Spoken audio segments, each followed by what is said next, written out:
এই স্বাভাবিক দুই একটা চোরের যদি আসলে হাত কেটে দেওয়া হয়, তাই বাংলাদেশের জান মাল সম্পদ নিরাপদ।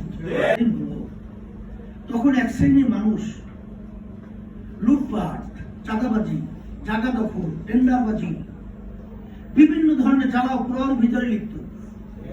কিন্তু ইসলামী আন্দোলন এবং তার সহযোগী সংগঠন যুব আন্দোলন সহ তারা কিন্তু সংখ্যালঘুদের জান মাল এবং তাদের মন্দির সহ নিরাপত্তা তারা দায়িত্ব পালন করেছে নিরাপত্তার জন্য। এটা তো আপনারা দেখেছেন। শুধু তাই না, ভারতের আনন্দবাজার পত্রিকা সহ ছবি সহ আমাদের যে ব্যাজ লাগানো, পটি পড়া দায়িত্বশীল আমাদের দায়িত্ব পালন করছে, সেখানে আনন্দবাজার ইসলামী আন্দোলন বাংলাদেশের নাম সহ সেখানে কিন্তু প্রচারিত হয়েছে।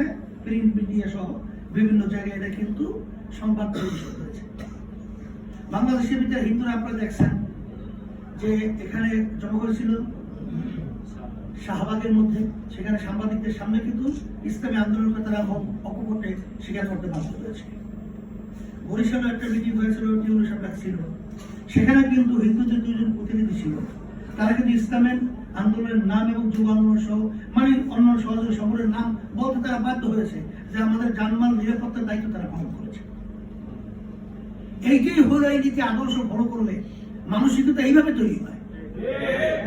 এর জন্য আমি সকল প্রতি আহ্বান জানাবো যে আমরা বারবার অনেক নীতি আদর্শ দেখেছি, আওয়ামী লীগের নীতি আদর্শ দেখেছি, বিএনপি দেখেছি, জাতীয় পার্টি দেখেছি, আবার আদর্শ অনেক দেখেছি, কিন্তু ইসলাম নীতি আদর্শটা কি, এর মাধ্যমে আসলে মানুষ কিভাবে শান্তি পায়, একটা ছোট বাচ্চা, একটা গরিব, একটা রিক্সাওয়ালা তার স্বাধীনতা কিভাবে ভোগ করে, এটা বাস্তবে আমরা বলি কিন্তু আসলে দেখাতে তো পারিনি।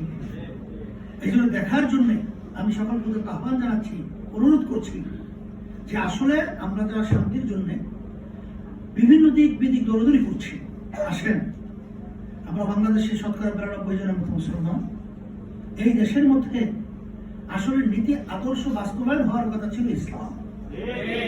অনেক ইসলামের কথা শুনে ভয় পায় যে ইসলাম এমন এক নীতি আদর্শ চুরি করলে হাত কেটে দেয়। ব্যাপারটা ভয়াবহ ব্যাপার না? বাংলাদেশের চোরের কারখানা, তাহলে সবই তো হাত কাটা পড়বে, চলবে কিভাবে? আসলে বাস্তবতা হলো এই যে ইসলাম যে নির্দেশ দিয়েছে, ইসলাম কিন্তু সব চোরের হাত কাটার নির্দেশ দেয় নাই। চোরও কিন্তু আবার দুই প্রকার। এক প্রকার চোর হলো অভাবী চোর, আর এক প্রকার চোর হলো স্বভাবী চোর। অভাবী চোর কাকে বলে? পেটে খানা নাই, পেটে খুদে মরণাপন্ন, এই অবস্থায় যান বাঁচাতে যে এক পর্যায়ে চুরি করে ফেলছে, এইটার নাম হলো অভাবী চোর। আর স্বভাবী চোর আছে সব, কিন্তু ওর স্বভাবই হলো চুরি করা। আমাদের বাংলাদেশের এমপি মন্ত্রীরা টিভি একটা সংস্থা তদন্ত করছিল 100 এমপি মন্ত্রীদের উপরে। সেখানে তদন্ত করার পরে তারা রিপোর্ট পেশ করেছে 100 এমপি মন্ত্রীদের ভিতরে 97 জনের মতো পাইছে চোর, মানে দুর্নীতিগ্রস্ত। অনেকে বলতে পারে 3 জন তো ভালো ছিল না, 3 জন করে চোর, এটা কম চোর।